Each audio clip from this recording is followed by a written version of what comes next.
I start? Yes. Thank you so much. Ladies and gentlemen, good evening and thank you all for joining us today. I am Rajni Shah, Deputy Director of Inspiring Indian Women for the Guwahati chapter, and I am deeply honored to stand before you to address a matter of utmost urgency and importance.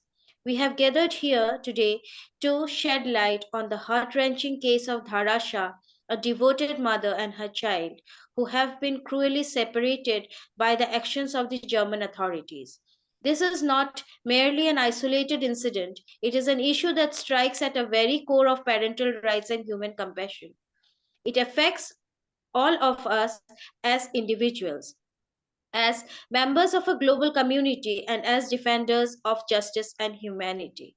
The case of Dharasha is a poignant reminder that the human basic right to nurture and raise our children is not always guaranteed.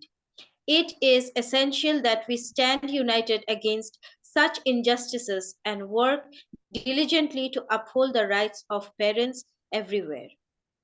Tonight we have four dedicated guests of honor who are doing excellence in their fields and bringing change in the society. But due to technical issues, our United Nations representative Caroline Rebecca, she could not join. She is trying to join. Maybe she can join in the middle of the event. So still, I'm introducing her. She is a diplomat, international relations and diplomacy professional, certified SDGs ambassador, writer, multilingual English, French, and Swedish. She talks about diplomacy, current affairs, sustainable development in French, and humanitarian.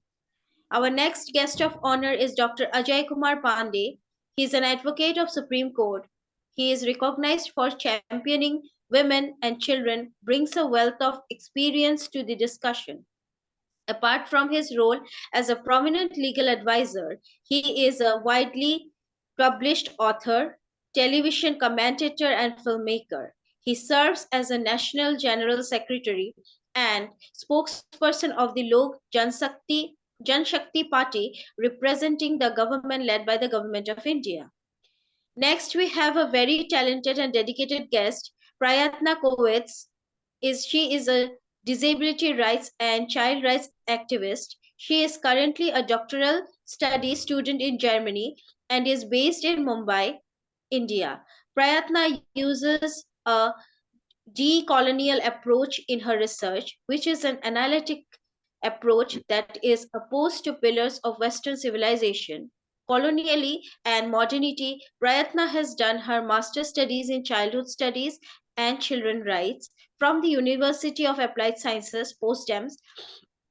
During the course of her studies, she was deeply engaged with the issues of non representation of childhoods and social realities of the global south in academia that tends to be highly Eurocentric and works towards the participation and inclusion in what has traditionally been white spaces. Last but not the least, we have Swati Jain. She is a Gurgaon based social entrepreneur and a driving force behind Karyashala Foundation, a non-profit dedicated to skill development and women empowerment. Known for her leadership, innovation, and problem solving prowess, Swati is also the copyright owner of the business shower concept and has pioneered the first community library in Gurgaon, housing an impressive 5,000 books. As a community manager of the thriving all women Facebook community, women with over 1 lakh global members, Swati has earned global recognition from Meta and is a participant in the prestigious Facebook Accelerator Program 2022-23. So, with a great round of applause, we should welcome our guest.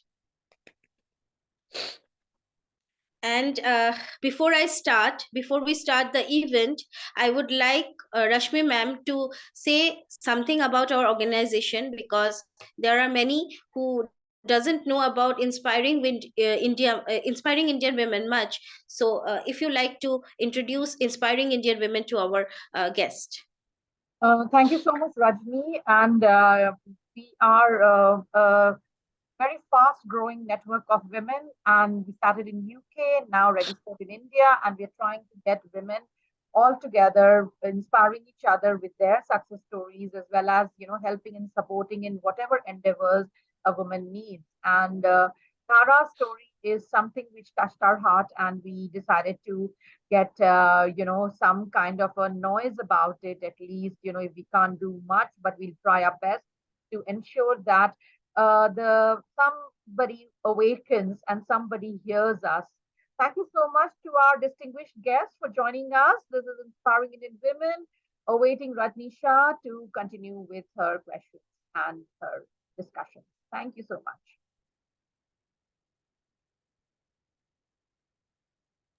Rajni, you're mute. Before we start our discussion, I would like to ask Dhara Shah and Bhavesh Shah that can you please provide us an overview of the situation and the circumstances that led to Ariha being taken away by the German government? Yeah, so I will take it ahead. So my daughter Arya Shah in September 2021, she had external perineal injury, and we took her to the hospital. At first, they said like everything is fine. Next time when we took her again, the same hospital rechecked her, and like it was just a follow-up checkup. At that time, the hospital is accusing us for sexually abusing our child, and they informed the German Child Services, and from there onwards, Arya is in their custody. So at first, we immediately like to clarify all this stuff. We immediately gave our DNA, which was clear, and the same hospital who who raised a question about the sexual abuse of the child was ruled out by the same hospital. But still Arya was not returned to us, and we were forced to like go through the parental ability report, and that too it was not been provided with the proper translators. We had to go through with like Urdu translator, though we speak Hindi and and somewhat English, but like Our mother tongue is Gujarati. our mother tongue is Gujarati, so when there is some complex discussion, so it's better, and it's like a whole psychological evaluation. So at that time, it's better to have some translator whom we can understand, or she can understand us properly. So after that, okay. So, as Bhavesh said, because of the nature of the injury, they have suspected sexual abuse of the child. We voluntarily gave our DNA. All the reports came clear, and police investigation, which initiated, was closed from the public prosecutor office without any charges. In the same hospital, who called the German Child Services, they are known as Jungendamt, they gave a report ruling out sexual abuse of the child. So we thought that now everything, from what base they took the baby, now everything is clear, now baby should come back to us. But instead of giving us baby back, German Child Services went to the court for termination of parenting rights. And yes, so like I will take ahead. So like jo parental ability report so like in the end there was some cultural differences in the report, but in the end she said like Arya should be with the parents in either parents in the parent and child facility, so so they can teach them like about all the cultural difference which was mentioned in the psychological report. So instead of like the court waited for this report for like more than 1.5 years, and once there was a report, instead of considering the report, they even ignored that report, and they took away the whole custody from us and gave to the Jungendamt, the German Child Services. And once after the custody was given to Jungendamt, no proper visitations are taking place. They are like giving vague reasons, and we are not allowed to see our daughter. And like we are constantly trying different ways where we can at least have some communication. And right now, the communication with our child is also getting much more complex because she only speaks German, and her German is also getting more and more stronger, or like native German. It's kind of native German, so it's getting very much difficult. We told them like we can provide each and every facility where you can teach her her mother tongue, her culture, her language, but they are not at all allowing, even they are not at all allowing the embassy or Indian government to like teach our child her culture, language, or something. Okay. So how old was she when she was taken away? She was 7 months old only. That She means was she like was she was breastfeeding. like Yes, she was a breastfeeding baby. So when they took the baby, I requested them that please keep me with the baby. Whatever you want to do, whatever procedure you want to do, please take me with the baby. They didn't allow me. Then I requested them that I can pump the breast milk and give it to you. Please give it to the baby. But they didn't allow this for anything. So this is like how bad situation for the baby. It is her rights. So, And till 23rd September, she was on breast milk. All of a sudden, it was directly cut out from her life. So her 80%, 80 or 90% of food was breast milk. And she was forced to directly jump onto, like, I don't know, powder milk or what milk they gave them. But we tried each and everything. We already had too much of pump milk. We took them with us, the frozen milk, but they didn't, they ignored that as well. they refused to take. So, do you have all the medical reports provided by them, and where you get all the clean sheets and everything you have? Do you have Uh, all the reports properly?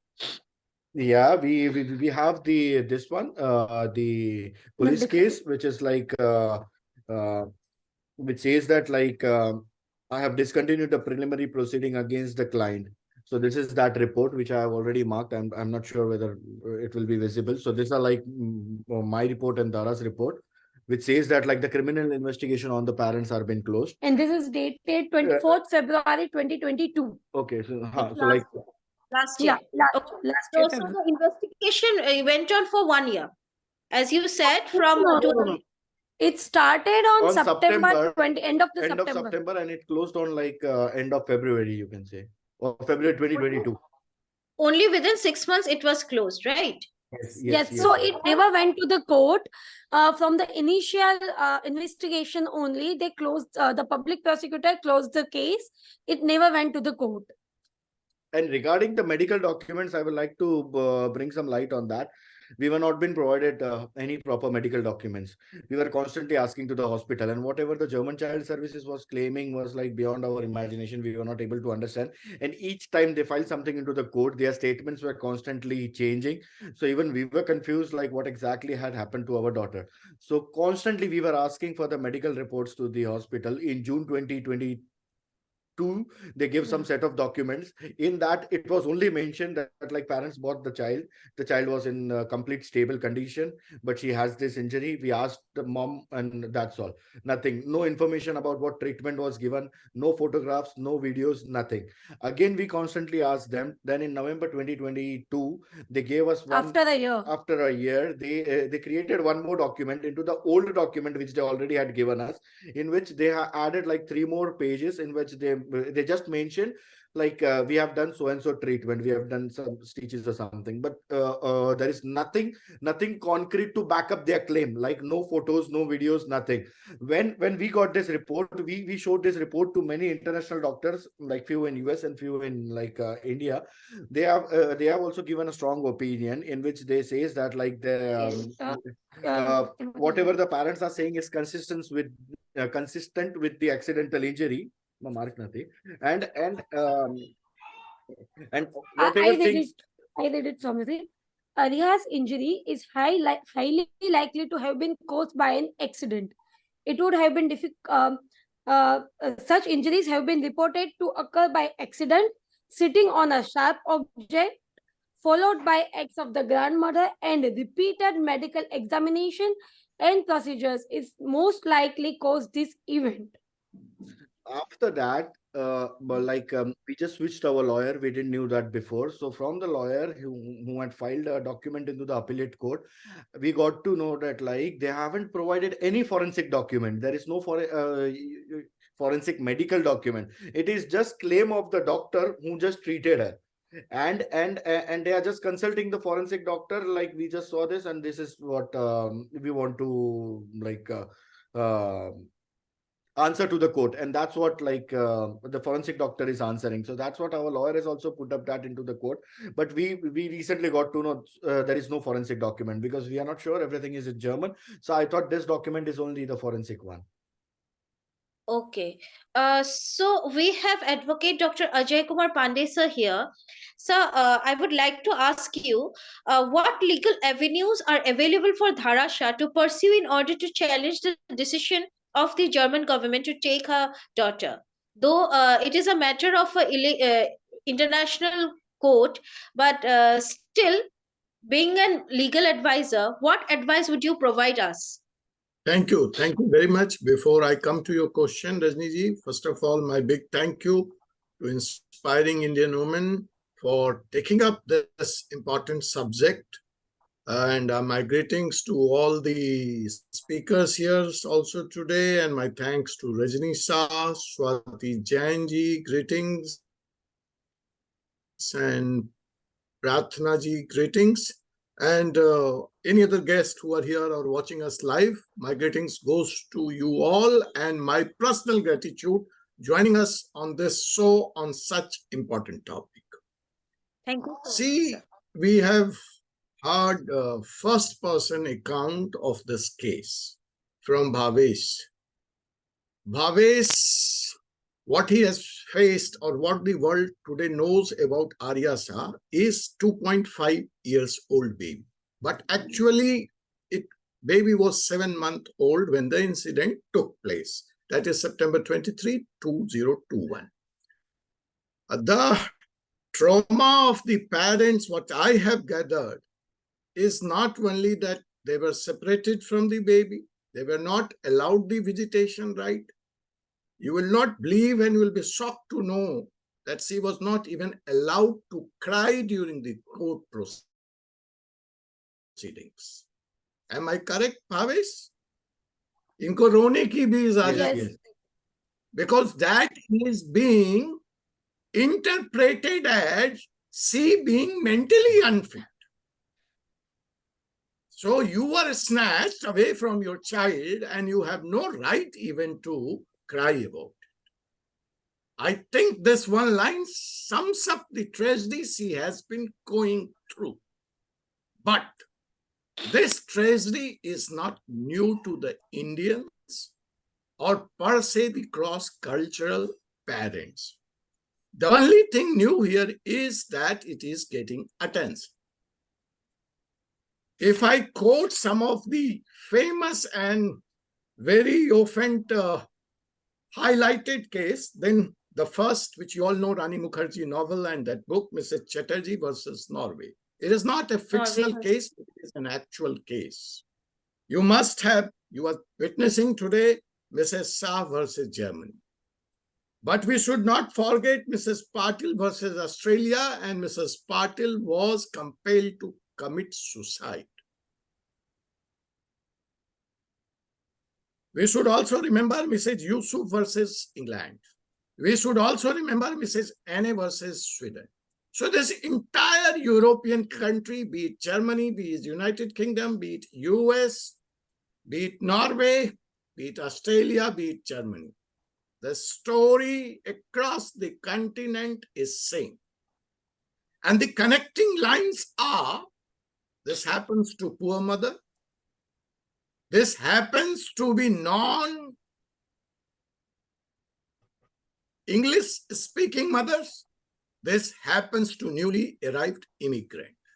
And nobody talks about it. Nobody has time to understand the gravity of the problem and talks about it. So that is the background of the case. Now adding to Bhavesh what he has said, but I will just put it in legal terminology, what has happened to her case, what I have gathered. He is talking no FSL, no medical, no report. See, it's not only that.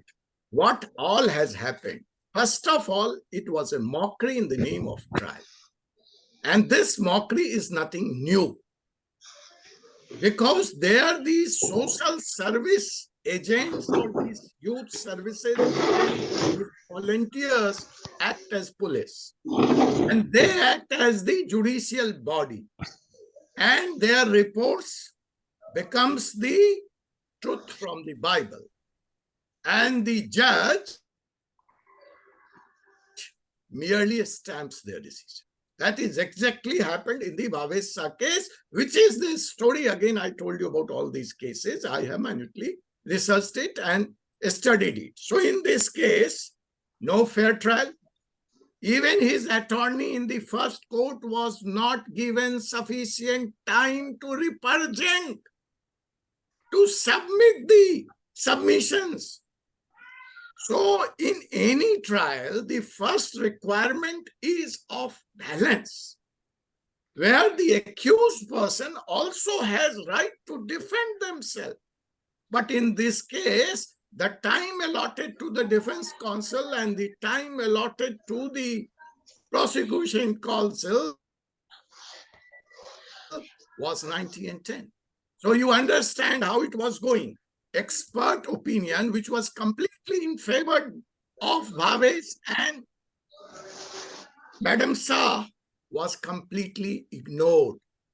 It was not that social service agent's report was ignored. It was not that the psychologist report was ignored. It was not that the medical examination report was ignored.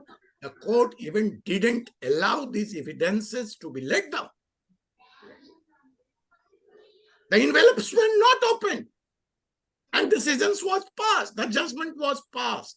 I'm sorry to say, we often ask questions about the Indian judicial system, and we think that all these big countries, Western countries, developed countries, are doing far great job when it comes to judiciary. But I deal with international cases. I'm recently dealing with an Australian matter. It's 2 years dispute between husband and wife. Husband is even evading in 2 years to give his income proof. So this is how the judiciary functions. So this is one high time to open our eyes and ear. That's a passing remark. So expert opinions were ignored, medical experts, cultural study experts, all ignored. Court appointed psychologist. There was a psychologist appointed by court. That was ignored. Not only that was ignored, what the psychologist said. Psychologist said, for a moment, let's assume that charges are true. Charges are proved. What is the practical solution way out? So the court psychologist says, send the girl to the parent-child facility. Don't take away the parent from the child. Let the child be in the custody of the government. But there are two kinds of facility being provided in the Germany. Rather, three kind of. One, the foster home, where I'm told Ariha is compelled to leave. One is the parent-child facility. There is also third arrangement of finding some Gujarati family, some Jaini family, and Ariha being put over there. There is also a provision of social service worker deputed in the house of Bhavesh Bhai and taking care of the child at the same time allowing the mother along with the child. And I hope you know, but for your kind information, all this which is being done in the name of protecting child, you know who is bearing the expense. It's not only that. The expense which is in lakhs and crores of rupees, by now they have slapped a huge bill. They have to bear that bill. My child, my money, and the fate is decided by German authorities in most obnoxious manner, in most unjustified and undignified manner in the name of justice. I don't understand. Government of India proposed one, right of repatriation. Who is Ariha? Ariha is an Indian citizen. Has Ariha done any crime? No. Why Ariha should suffer? No answer. So even if something is happened, something is wrong, the responsibility of Ariha lies with government of India. India has a very well-defined, dignified child protection system. Send it to us. She would not be given to Bhavesh Bhai. She would remain in the government custody till the final decision.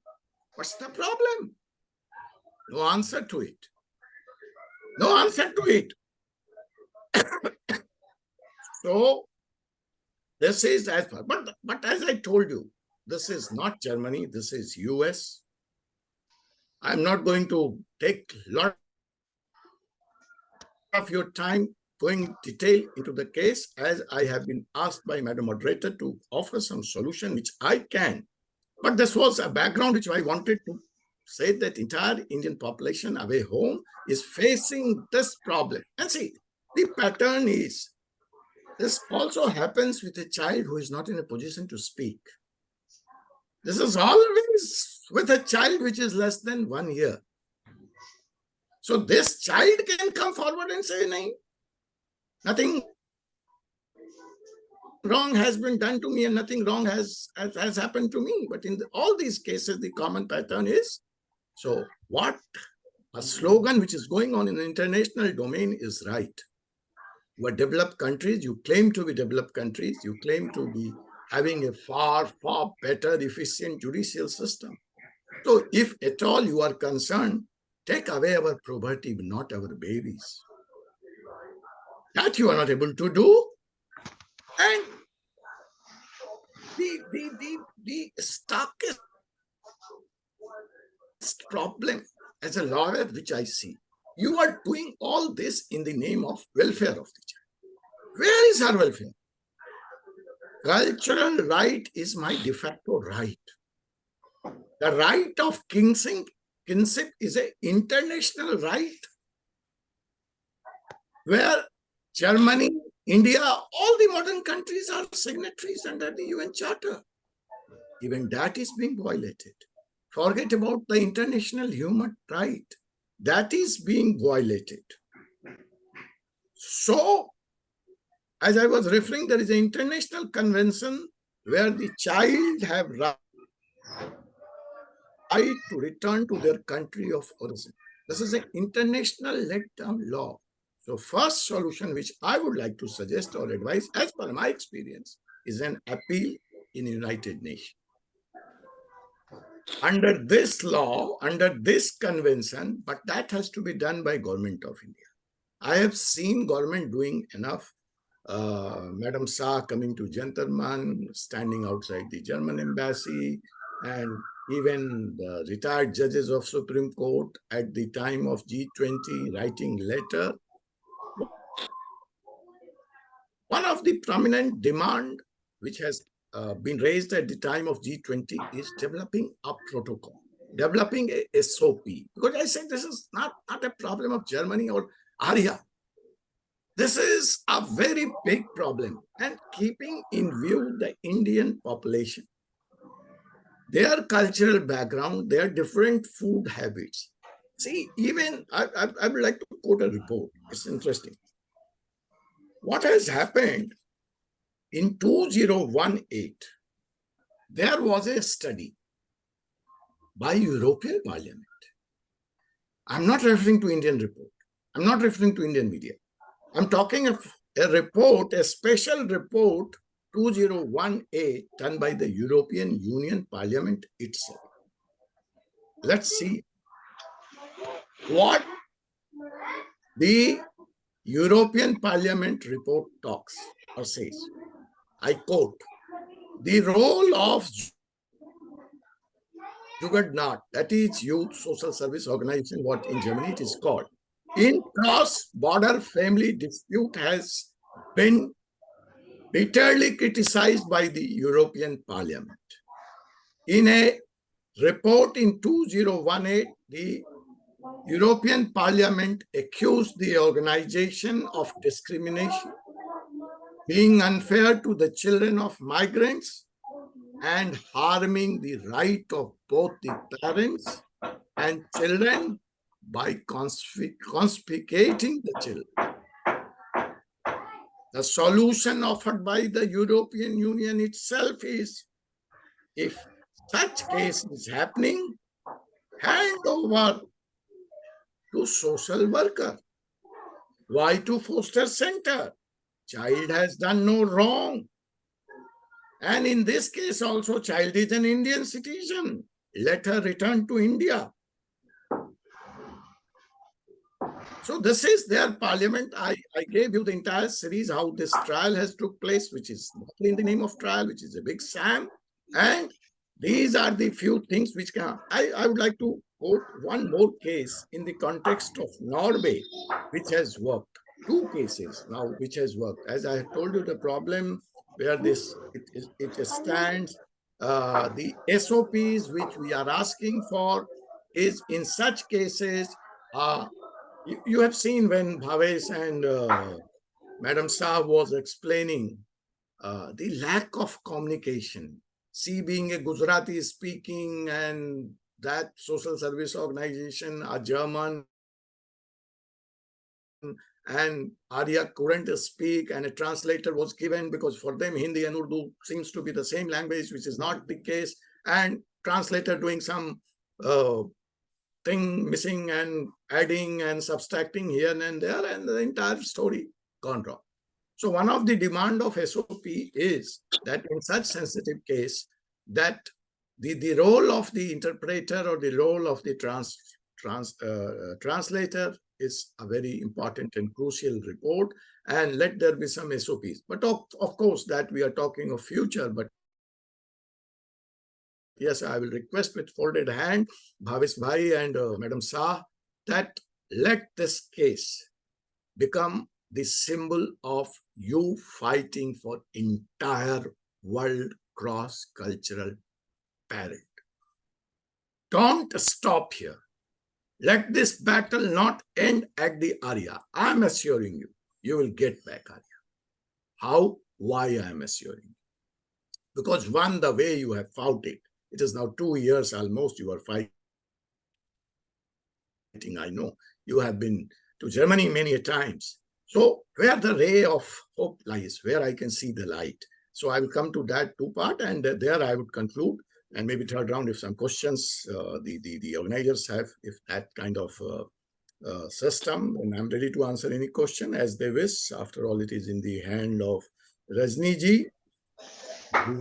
So where the ray of hope lies, where I see from my experience, one, United Nations. You have still not approached on your right to United Nations Human Rights Commission, because if we can go for actually the problem, I don't want to deviate, but this is, I have myself been an NRI and worked as a journalist in 9 countries before starting my practice in Supreme Court. And one of the reasons I become an advocate, because I feel even in media, your hands are your powers are very limited, because you can just write, you can just highlight, you can't offer solution.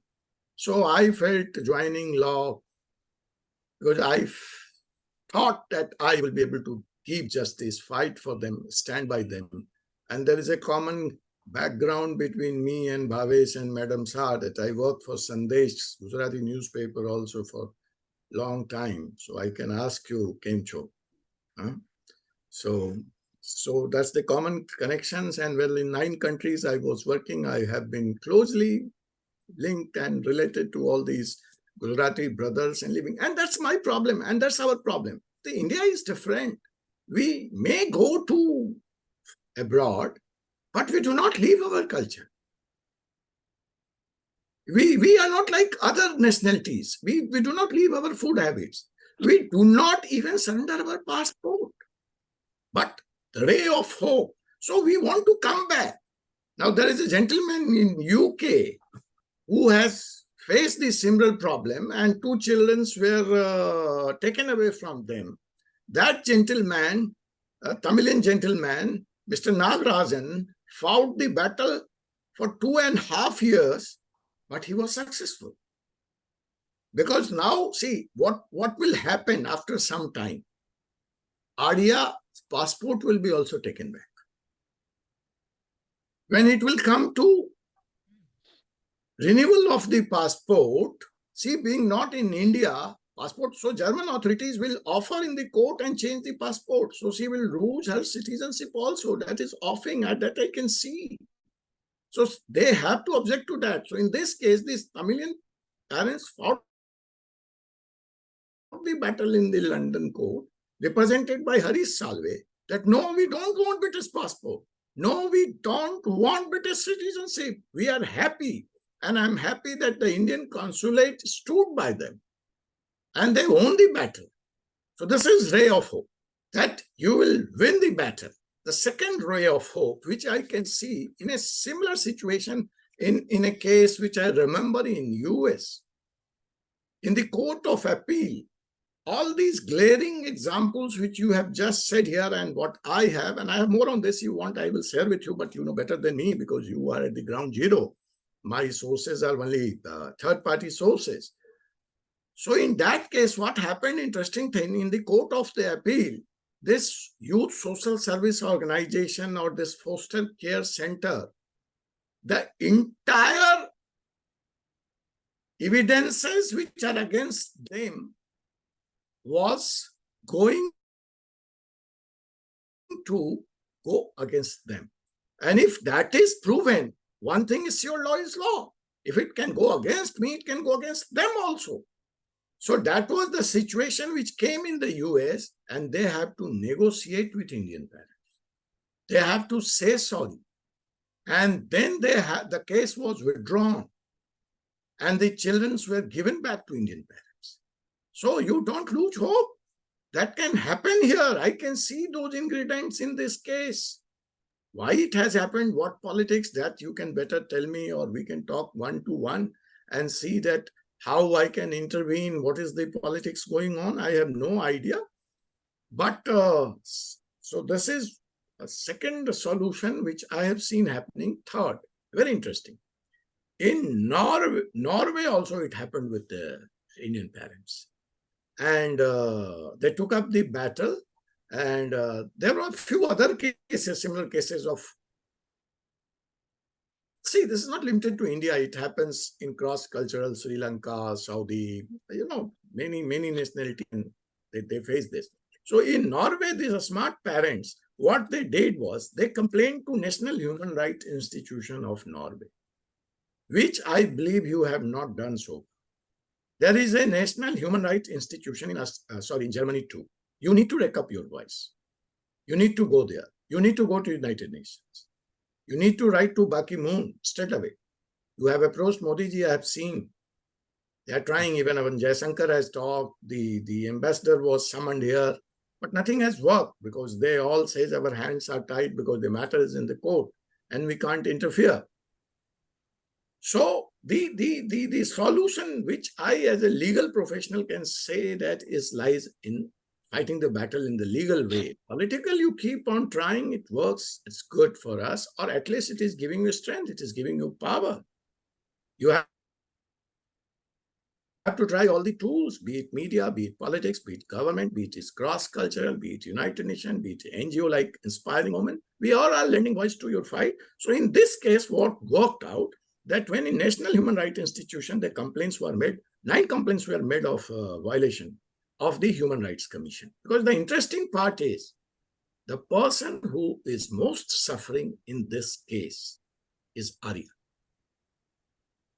And her, there is no charge.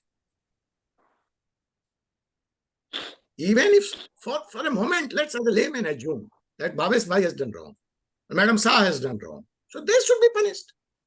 Why Ariha? Yes. Why Ariha? I don't understand. So it is a complete violation of human rights of Ariha, which we need to wreck up.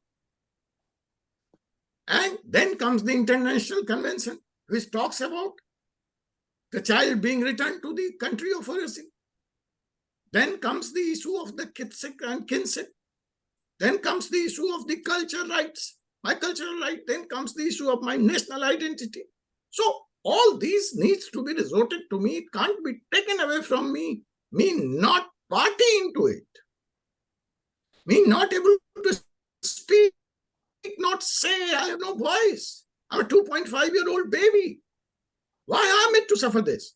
Even worse to worst, I assume that they are at fault. Hang them. Send them to prison. But why Ariha? I don't understand. What kind of justice? We are talking in this age. We call ourselves developed country, ultra-modern, digital, whatnot. Are we living in a jungle, Raj? That's the question the entire international humanity today needs to ask in the backdrop of Ariha. And it is just not one Ariha. So concluding here, so National Human Rights Institution, when was approached, 9 complaints were made.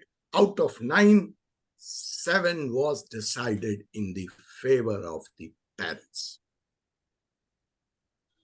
And court has to take back this judgment, and justice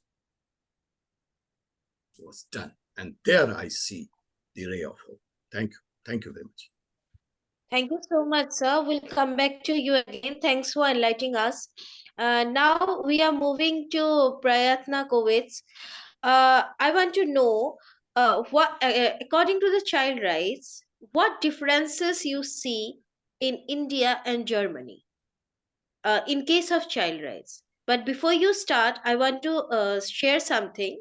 Few days back, I did my research on this case, and I found a report that the immigrants are targeted for fostering the children, and mostly are Indians.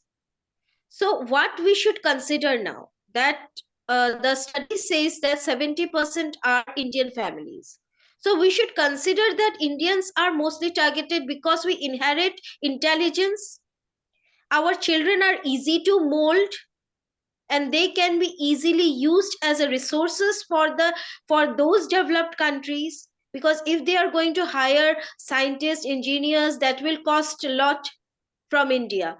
But should we consider it that this kind of injustice are done only to increase their resources? So I would like to ask Prayatna ji if you can highlight on this report. Thank you. Hi, good evening to everybody. Good afternoon, wherever you're based at.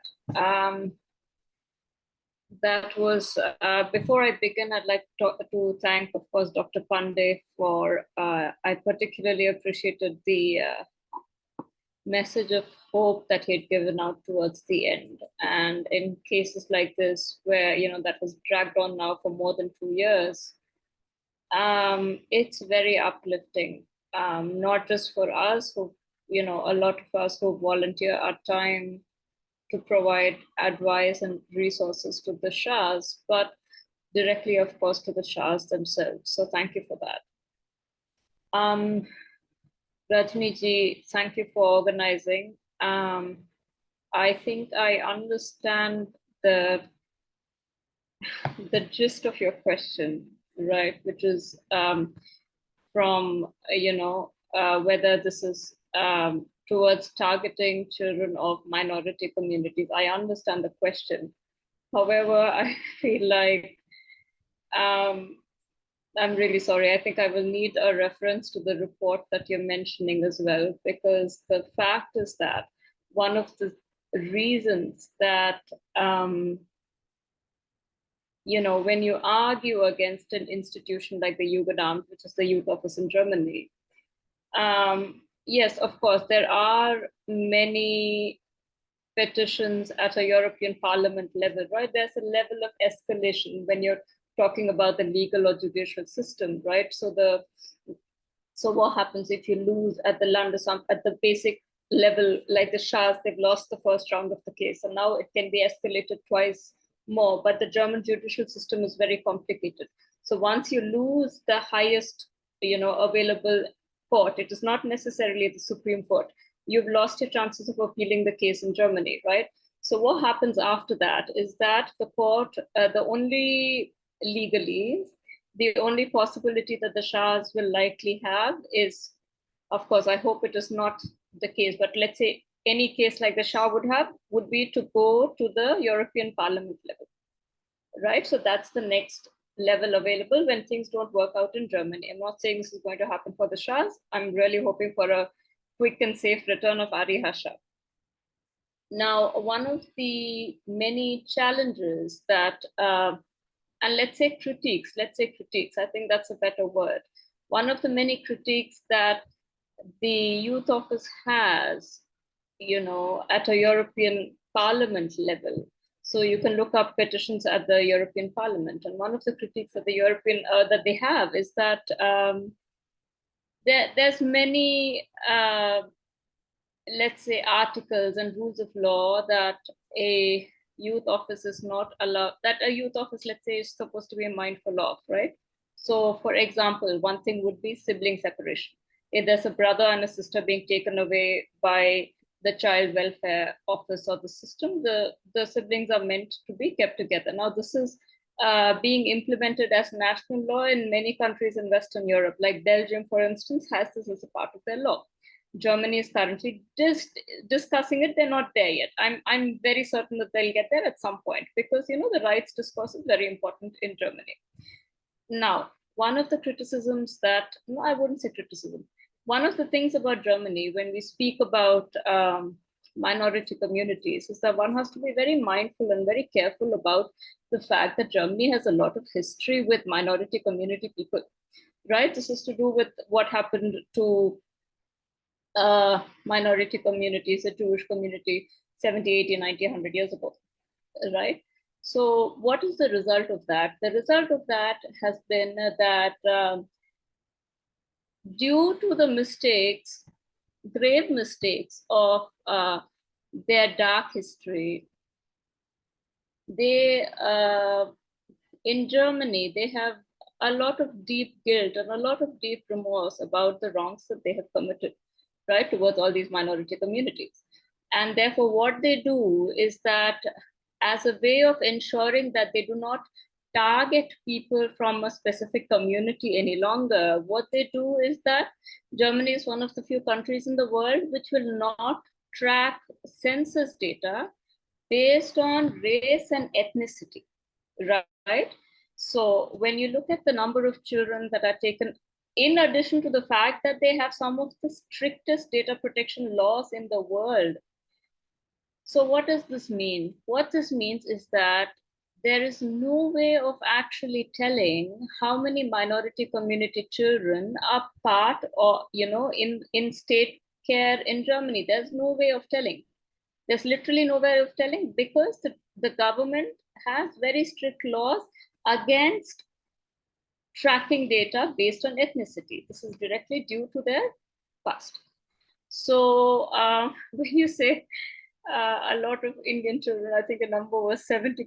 I'm very curious about the report, because this cannot be, officially backed, because this is just something they don't do. But the larger point I think that you're trying to make, if I may say so, is the issue of minority community children in the child welfare system. And this is more or less a problem that is, or a very difficult situation, a life-changing situation that is faced by, by minority community people anywhere in the world. So if, y'all have access to Netflix, I would recommend watching a movie called Take Care of Maya. Now, Maya was just very quickly, Maya was a 15-year-old girl with a Polish immigrant mother who had a very strong Polish immigrant accent, who was being brought up in the US. And this child had a very, rare health condition. So she's had a lot of issues with pain. It was very hard to tell why she was in so much pain. So one day the parents, take the child, the 15-year-old girl, to the hospital because she's complaining of abdominal pain. This is Maya Kowalski. And the hospital, of course, abdominal pain in a 15-year-old girl, immediately suspect that this is child sexual abuse committed by the father, calls in the child welfare officer.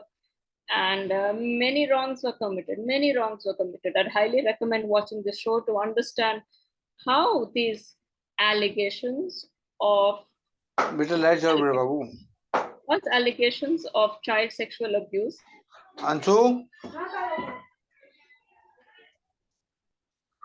has consequences and destroys the lives of the entire family. Right now, in the Maya Kowalski case, now she's received a settlement of about 230 or 230 plus million US dollars from the hospital that has done this. Watch the documentary. This is very, quick overview of what happens, the dynamics in sexual abuse or alleged sexual abuse cases. So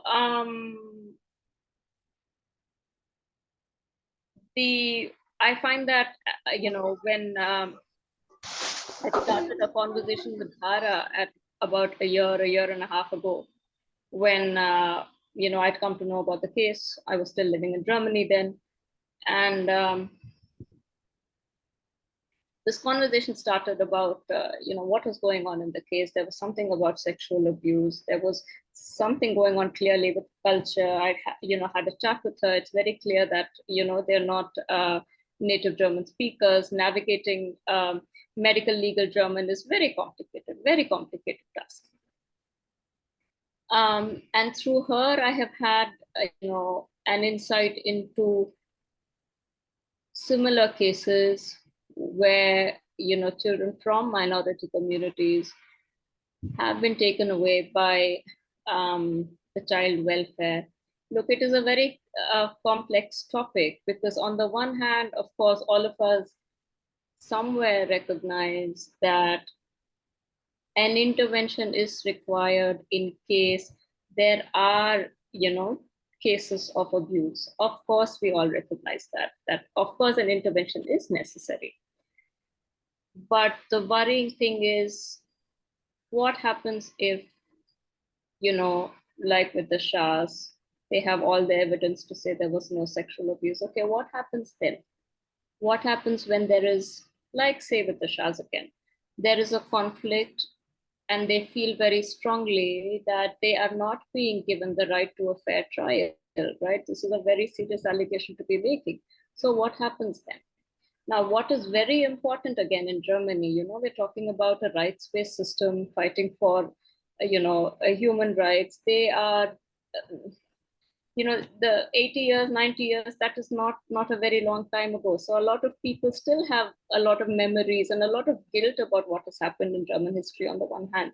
And I feel like they genuinely have rules and laws and all of that to try and ensure that injustice is not carried out legally in that way, right? Of course.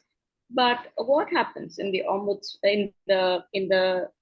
child welfare system is that once a child is taken away by the officer of the human arm, right? Taken away by the human arm, and there is a conflict for whatever reason. Huh? Maybe there was no reason, best case scenario. Maybe it was, everything is well in the family and the child needs to be returned back. The investigation is complete. And of course, they have no suspicions of abuse or any such thing. But what happens when there is a conflict is that in Germany, institutions are meant to have something called the ombudsman. So what does the ombudsman do? Is assuming you're even working in a German government office and you're, say, having a fight with somebody in your office, like I am, I have a physical disability and I feel like my, say, boss is discriminating because I'm a woman or I'm disabled or something. And the conflict is not getting resolved between the two of us, I have the right to go to the ombudsman. To say, ombudsman, look, this is my conflict. This is what I am entitled to from a rights perspective. Please, can you step in and mediate this conflict? Not as a mediator, but you have the right to go to the ombudsman to appeal whatever is happening. Make your case. The Jugendamt in Germany, unfortunately, receives criticism at the European Parliament level as well, because they do not have, this is one of the very few institutions in Germany that do not have an ombudsman. So what happens when there is a conflict? There is nobody you can go to. There is simply no one you can go to. And that is, of course, it's been brought up during, that was 2018 or 2019, during a parliamentary discussion in Germany, that there is the need for a reformation of the child welfare system in Germany. But this is kind of, sadly at the moment, not really happening, maybe not enough political will. I don't really know that's the reason. So legally, that's what makes the case very challenging from the perspective of children of minority communities, I find personally, when I got to know the Shahs, was I started following similar cases in Germany. But the only way that you can get out some information is for me, I follow a little bit of, I read some articles on the news, and then I go to these. In Germany, people take the responsibility. They see it as social responsibility of being part of NGO. They call it a Verein, right? So in my free time, I will go join some Verein because for whatever cause that I really believe in, and I'll do some free voluntary social work for whatever cause I believe in. So I've been following some of these vereins of people from minority communities, and I find that this has been like a common denominator of an issue, is that they feel the children are being taken away. They feel like culturally they're not being understood. They feel like their cultural rights of children are not being preserved, that they are not being allowed, the right to be in their community. So it is a very strong denominator, but the fact is, one, we don't have numbers. We don't know what the actual numbers are. And two is that I feel like, if one is to take a step back and say, okay, these are all the facts, fine, got it. But if one is to really take a step back and think about integration and assimilation and inclusion as bigger topics in society, in a society like Germany, right? What would that look like? So if let's say the Turkish diaspora is feeling hurt that their children are being taken away by the German authorities, the Indian diaspora now knows the Shah family case very well. There were cases from the Sinti Roma community and other many such minority communities in Germany. Take a step back and really think about what the communities are saying and feeling. But like, I have felt that in each of these reports I have read, and all of the people that I have talked to, and every NGO that I have contacted on behalf of the Shahs for the last year and a half, I have felt that from the position of minority community people, there is a lot of hurt. The minority community people feel a lot of hurt that this is happening to their children. So if ideally one is to take the topic of inclusion in society and talk about it, what does inclusion look like? What would you like, and how do you plan to address or set right these wrongs? How do you plan to address how this very a very particular Western way of viewing childhood and parenthood, is it really uniform? Is all of parenthood really uniform? Is there a single child rights culture? Is there a only single one particular way of raising a child? What happens if I just have some different views from somebody else in Germany? How do you want to include and learn and let people live together? I think these are kind of ethically, so what the larger questions that should need also to be addressed. Yeah. Thank you so much, ma'am, for giving us the insights of the Germany government and about the child rights. One thing I felt now, just keep aside to Mr. Shah and Mrs. Shah and Bhavesha. Just I'm curious to know that most of the Western countries claim that Indian parenting system are old and they are not compatible to handle their kids. So if this is true, then from where Sachin Tendulkar has come, from where Lata Mangeshkar has come, and from where the great scientist APJ Abdul Kalam has come. If this is true, why most of the European countries are hiring scientists, doctors, engineers, professors from India? Why they want Indian scientists in NASA? So I would like to ask Swati ma'am that is the cultural differences can be the cause of taking away a child from her mother?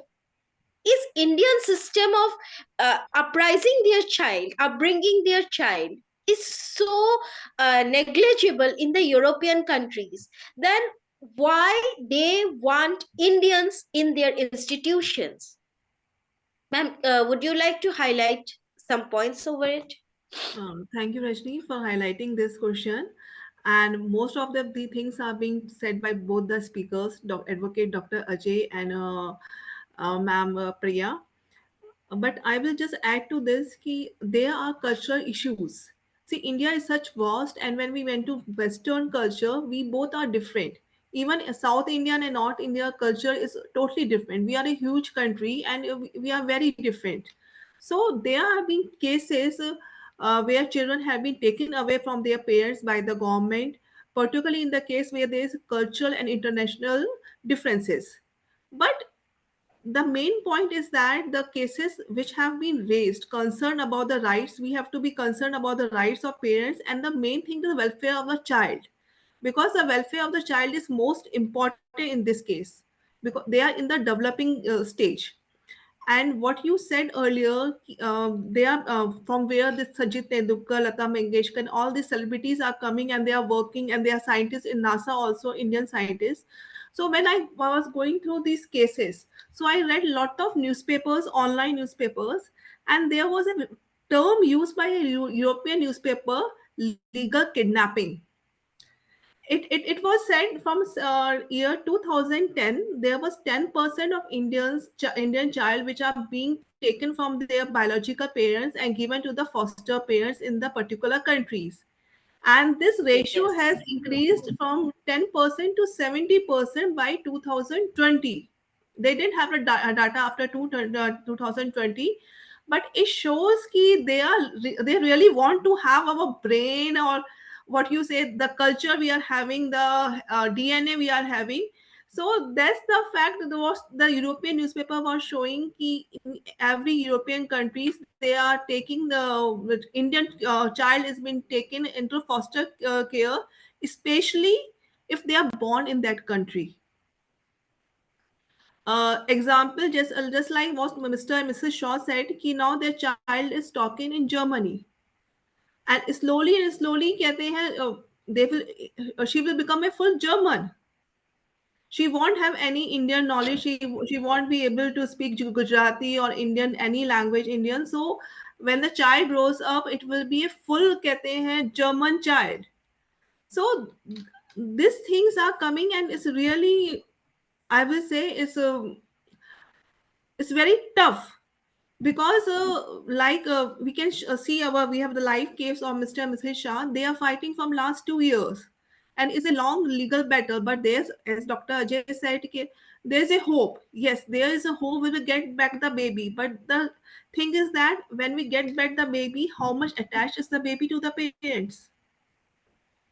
Might be we will have problem with the child because she's more attached to the foster parents. So there are scenarios which have to be taken care. So what I feel ki welfare of the child should be the primary consideration in any case. Whether in government should always look for the welfare of the child. It should not be one sided. Oh, what I feel should be done according to the government. It should be at most the welfare of the child. I would just like to say these few things. Exactly what you said. I have also got the same research report. But the thing is that now, when they are talking about the welfare of the child, as Advocate Ajay sir said, that where is the welfare? I also feel the same. That maybe the parents are the culprit, but not the baby. So now the baby is suffering, and she is kept in a foster home. She is not given to a foster family. Now this is the time. 2.5 years old. I think Ariha is now. So this is the period when the child, as an Indian, I feel that this is the period. This is the most what to say, critical or the most important period of the child's life, because it is the growing stage, and the attachment, the things, this is also the learning stage. So mother is the first teacher of the child, if we consider. And now the child is taken away, and she hasn't learned anything from her mother. So she will never understand the culture of India. She will never understand the love and affection of a parent. She will never understand what is her root. So when a child is uprooted from her own land, so is it right to do so? Because it is not a matter of a mother or a child. It is also a matter of Ariha's uprooted from her own land. She was taken away. She was totally kept in such a place that she will not feel the attachment of a country. She will not learn how great India is. So it is also a violation of her development. Her development is not proper because only learning Germany and not learning the mother tongue is also a crime. We should first learn our own mother tongue and then bilingual languages. But here, Ariha is forced to learn German. That means they only want the resource and her development doesn't matter at all. So what we are concluding, what we are getting here is that the children are taken away from their parents to mold them in their way so that they can use them as their resource. No matter what the child learns or doesn't have any attachment, doesn't have any emotional bondings, that doesn't matter to them. They only want a concrete human being. This is what they are trying to do. So this is also a violation of a child who is who is in the stage of nurturing. She needs nurtured, she needs to be nurtured, and now what happened is she is not getting proper attention because in a foster home it is not possible to care like a mother. A mother is always a mother. Even if we see the mother of animals also, how they will treat their children is much better than us. So every child has some connection with the mother. That's why when he or she comes to the world, then when the mother takes the baby immediately stop crying because it can felt that in the womb of this lady I stayed for 9 months and she is my mother. So now the child is growing in a concrete stage. So is this right? Isn't it a violation of the child's soft and very delicate development?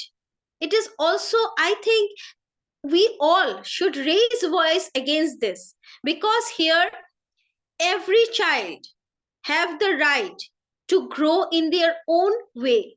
But here Ariha is forced to be grown in a different in a different condition. So I think we all should raise our voice and should promote this video more and more so that people in different places should see and understand what is going on in European countries. With this, I would like to come to Ajay sir again, and I would like to ask you another question. Sir, may we have you on the screen? Yeah, you are here.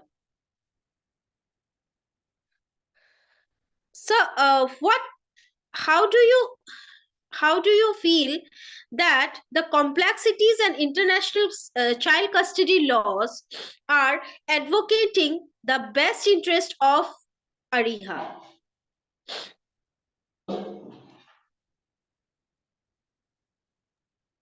Are you asking me, Rajni? Yes, sir. Yes, sir. Okay. See, one aspect which Swati ji has raised here, Pratna has also said, how it can be what I eat, the way I wear, the way I treat my children, my way of disciplining my children, my way of giving education to my children in my language could be only right. If world starts thinking in this way, that what I do, my way or highway, then this is fascism. What else is fascism? So this is one thing. International conventions are there. which agrees that even if there are some certain issues, the country of origin, the country of the nationality has the right. Now you adhere to this principle. I think 90% problem would be solved with just abiding by this international convention. What another thing Ratnaji has pointed out, being in Germany and observing the legal system, this is true. The legal system is very complex over there. It's not like India, you lose a case, you go to the higher court, you're not satisfied, you go to a high court, and you're still not satisfied, you go to Supreme Court. It doesn't happen there. First appeal, second appeal, they don't look at even the evidences in the second appeal. But I'm not getting into the nitty-gritty of the legal system of the Germany. So another question which is being debated since long, and it happens. Now see, the debate currently which is going on, yesterday in Supreme Court of India, the debate was, government was saying that the social media is a big tool and an instrument to reach out to common people in India, especially with the welfare measures of the government of India. So the Chief Justice of India posed a question to government of India, what about my privacy law? Can privacy law be surrendered in the name of delivering me welfare scheme? I don't know. The world needs to answer this. So debates on so many issues are going on.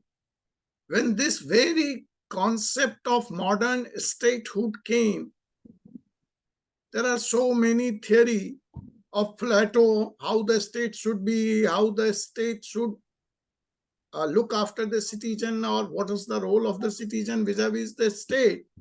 That on one stage, the theory or the liberalist thinker asked, am I for the state or is the state for me?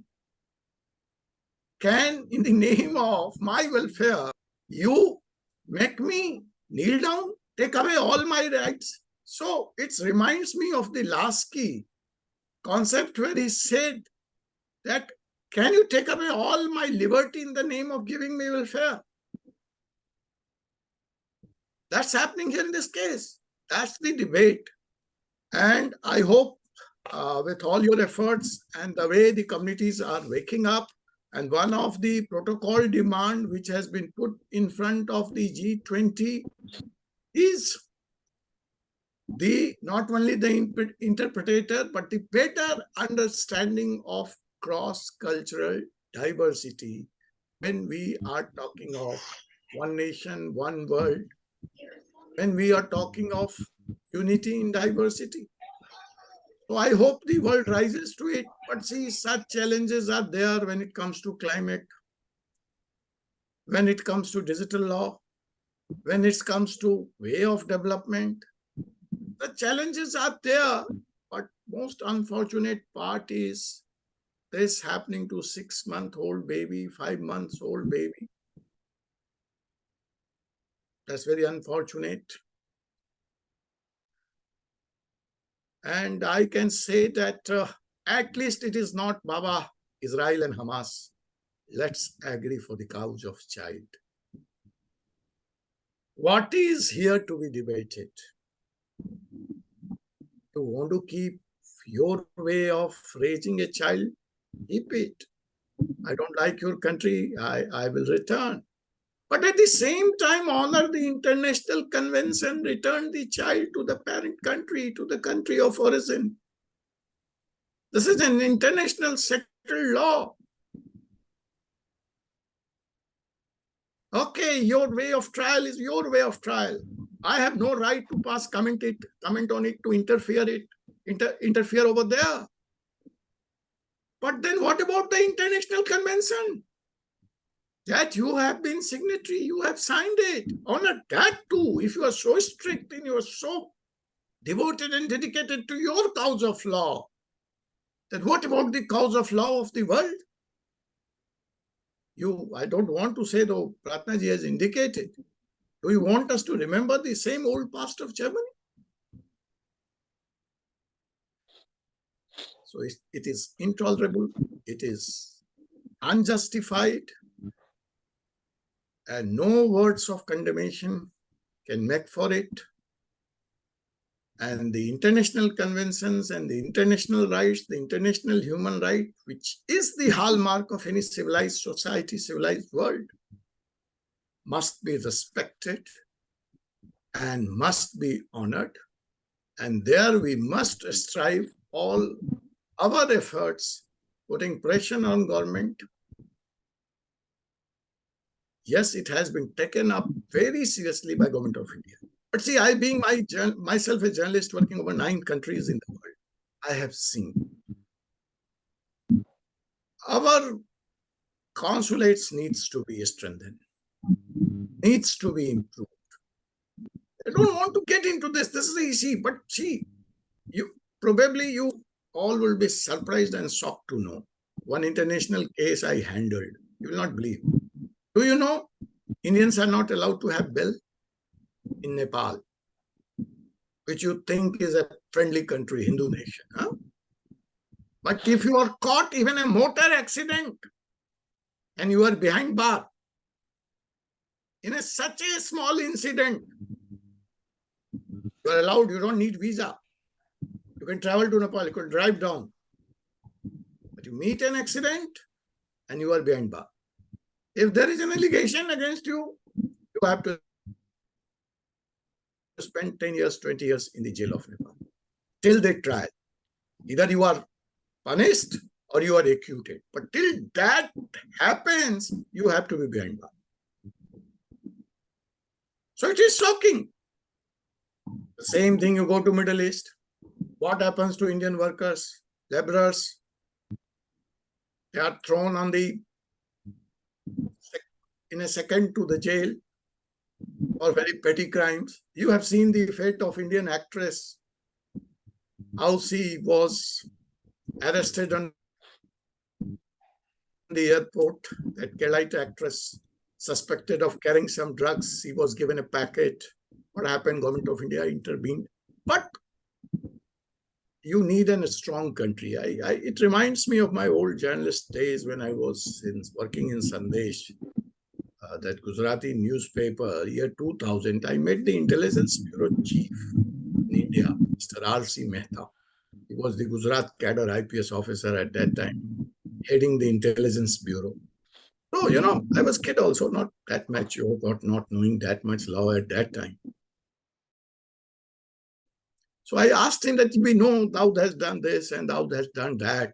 And we know he's hiding in Dubai, and why can't we go and, get him? So he said one thing to me. You need a strong nation to do that. So the value of the blue passport. What I feel is. 1 second, I will conclude. Yes, sir. The value of the Indian passport has to go up. Our embassies has to be taken into task, because the kind of support which could have been extended and needs to be extended, not in this particular case, but I'm speaking whole. And last, do you know what are the rights of the foreign prisoners? Do you have any idea? If, as per the Indian jail manual, which is a state subject, it's not a union subject, jails are under the state government, but there we have manual. So if you remember the old Bombay riots and that Bombay blast accused being in Indian jail, and some of the newspapers carrying that he's being fed with biryani. I hope you remember that. So that's your compulsion. That's not that we are treating him as guest. In Indian jails, the foreign criminals are to be given the food of their choice. You as an Indian may get or not get. But when it comes to foreign nation, it's a violation of international law. So government of India and the state government both are serious. They don't want to violate international law, because they don't want all international NGOs and media to, criticize India. If he is a German criminal and he asks for a German newspaper early morning in the jail, as per the jail manual, he is supposed to get. But what about my Ariha? What about her food rights? Forget human rights. What's about her right to pray? You can't take my religious rights. She was not even allowed to attend the holy function with the Indian community. So, all laws are thrown. Where is the law? What we are talking? I don't understand. In the name of law, you're taking every law, every right of mine. Forget Bhavna and Madam Saab. Cultural right, prayer right, religious right, right to food, right to education in my language, right to return to my country on my passport. Nobody is bothered. But I told you this is a long battle. But one caution, I'm sure you will win. That's not my challenge. I don't have an iota of doubt. Because being a lawyer, I can see the system could be complex. Systems are complex in India too. But Nirvaya got justice. Despite having so complex systems are complex. But I quoted so many cases, Chatterjee case. Both the boys and the girl came back to Calcutta. The mother is living there. But what happens? That was a very famous case, Madam Chatterjee versus Norway. But she kept quiet after coming back. She wrote a novel. Filmmakers came and made a film. As Madam Pratna was referring to another film, Take Care of Maya. Is such challenge, such trauma, such sordid saga of human suffering remains limited to book, novel, and film? They are right. That's the question the society needs to answer.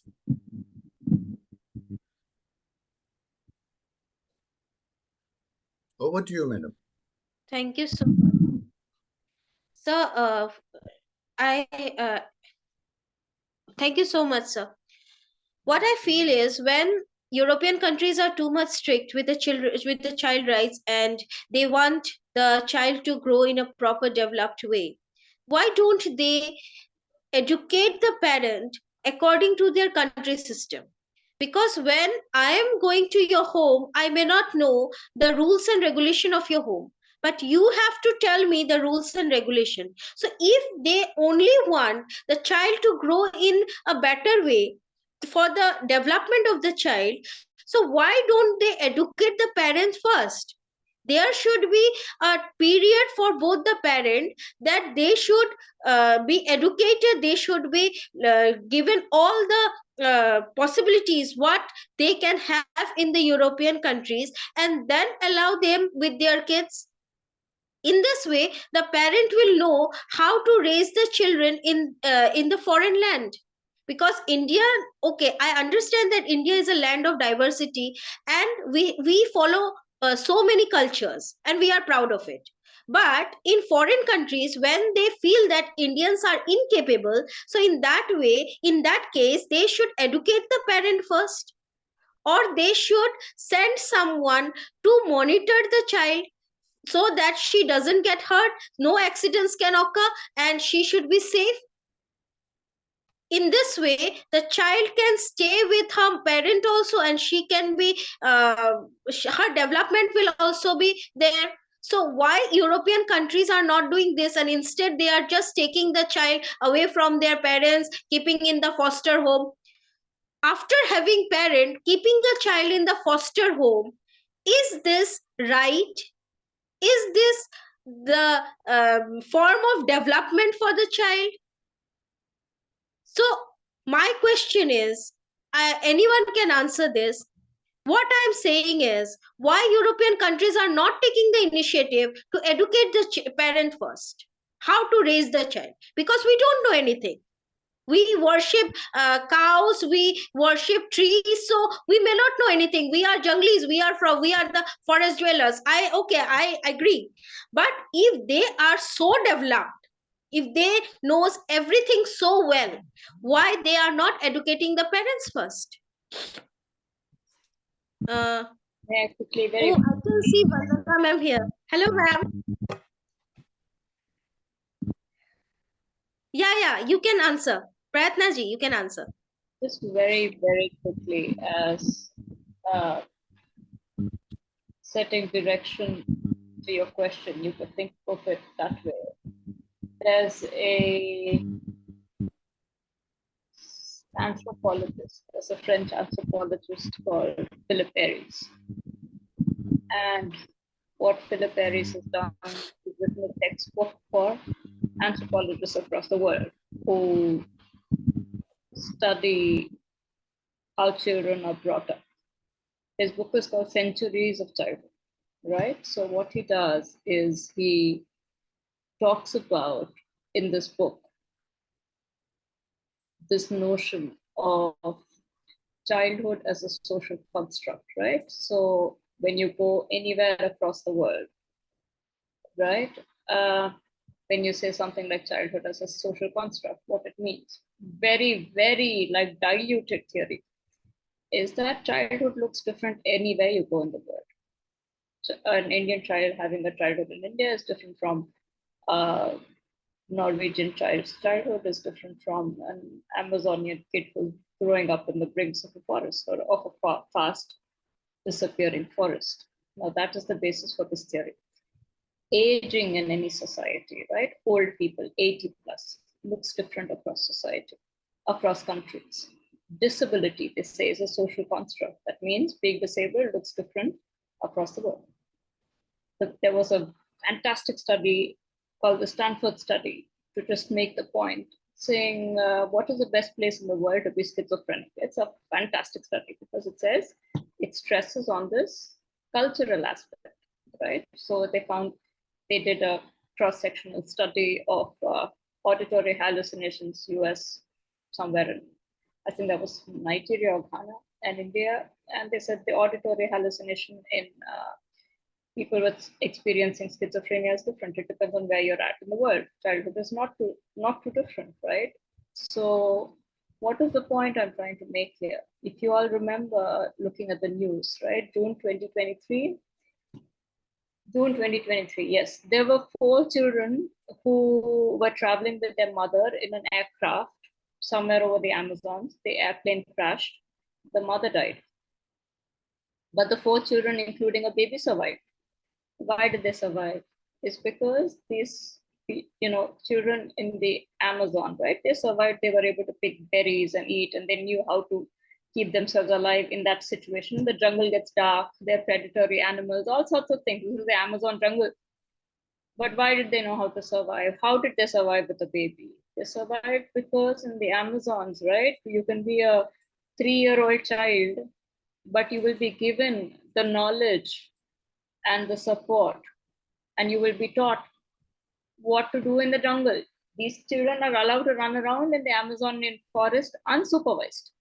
They are allowed to pick berries and eat things and eat stuff which you would never do because there are, poisonous plants, poisonous berries, poisonous mushrooms, all of that. So if you wanted to look at it in terms of a traditional childhood, right? Indian childhood, somewhere in southern India, Amazonian childhood in Germany. If these Amazonian kids were allowed to run around the forests in Germany and pick and eat whatever they like, it is very likely that this would have come to the attention of some people in anywhere in the Western world, right? So childhood as a concept, when you say, let them educate us, it comes with a very dangerous connotation. It is saying, and I think that is where, our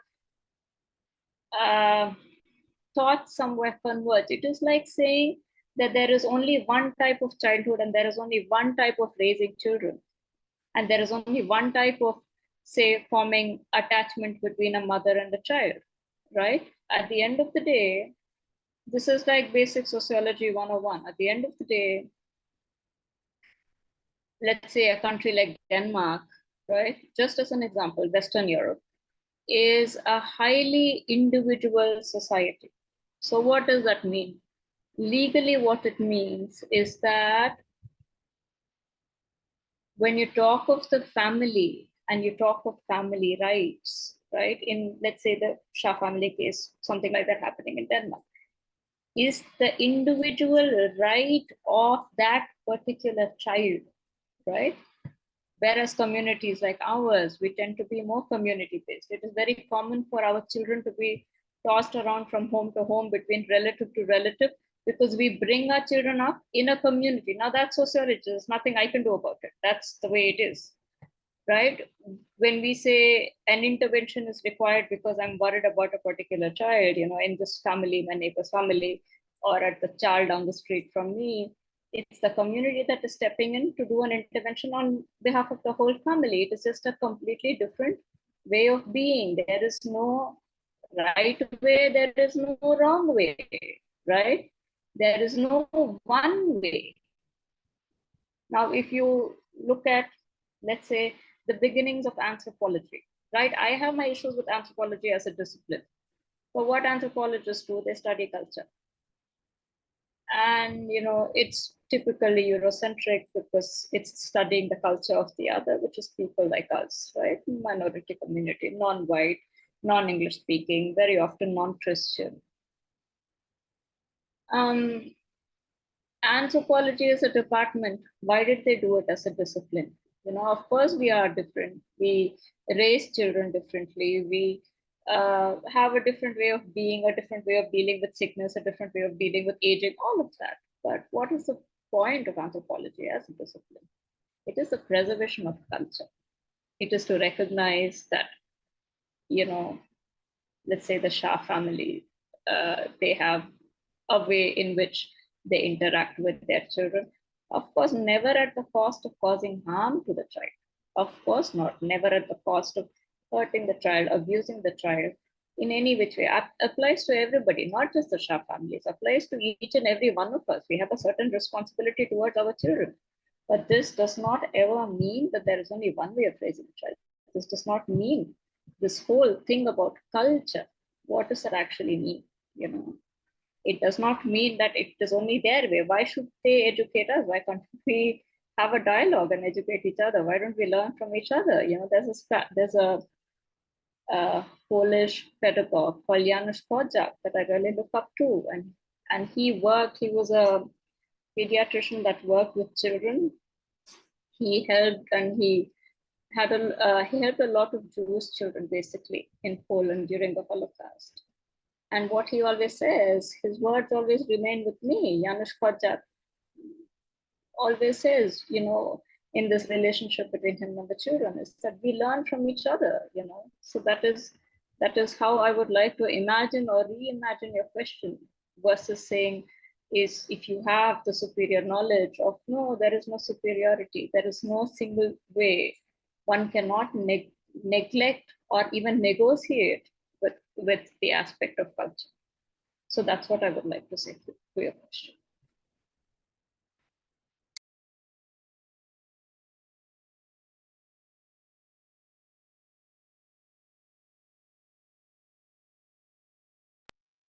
Swati ma'am, would you like to say something? Then I'll come to Vandana ma'am.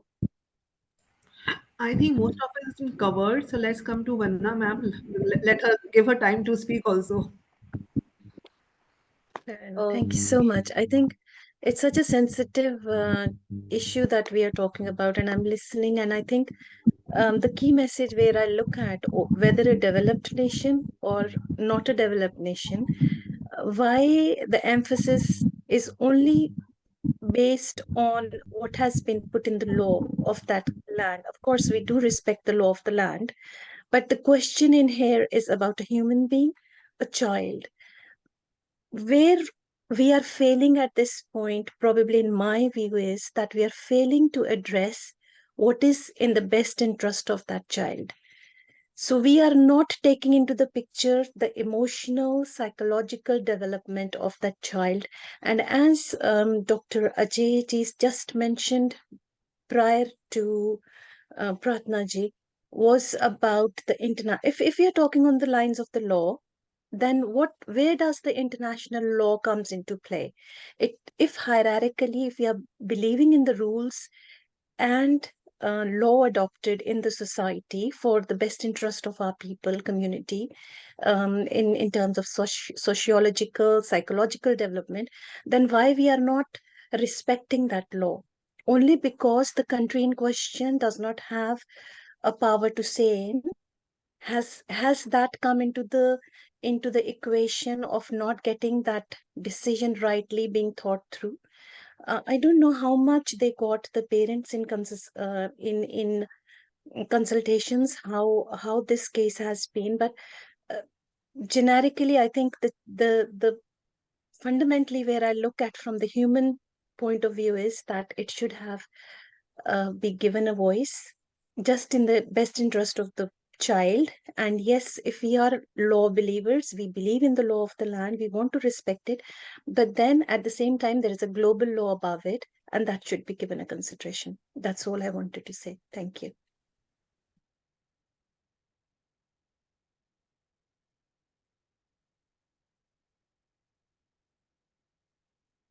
Rajni ji, you are on mute. Yeah, Thank Rashmi ji, you. while you're unmuting, I just want to say thanks to you and Rashmi ji on inspiring Indian women to bring this up.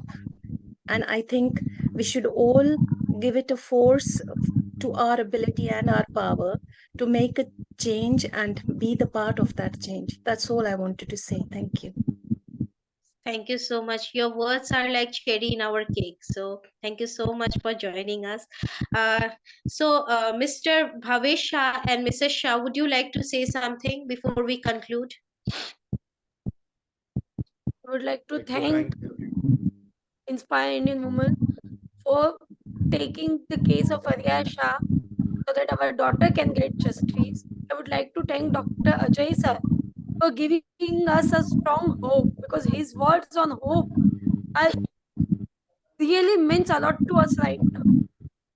Thank you so much, sir.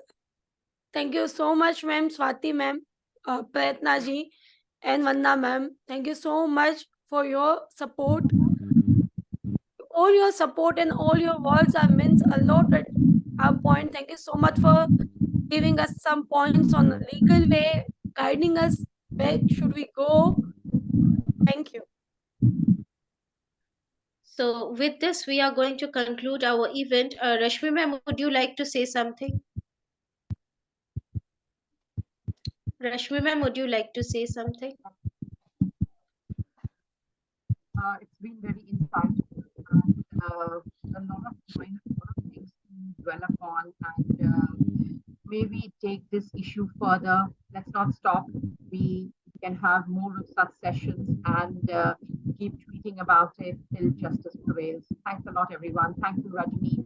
Thank you for all your hard work, and we are indeed very grateful to all the guests, esteemed guest speakers who have taken out the time to be part of this campaign.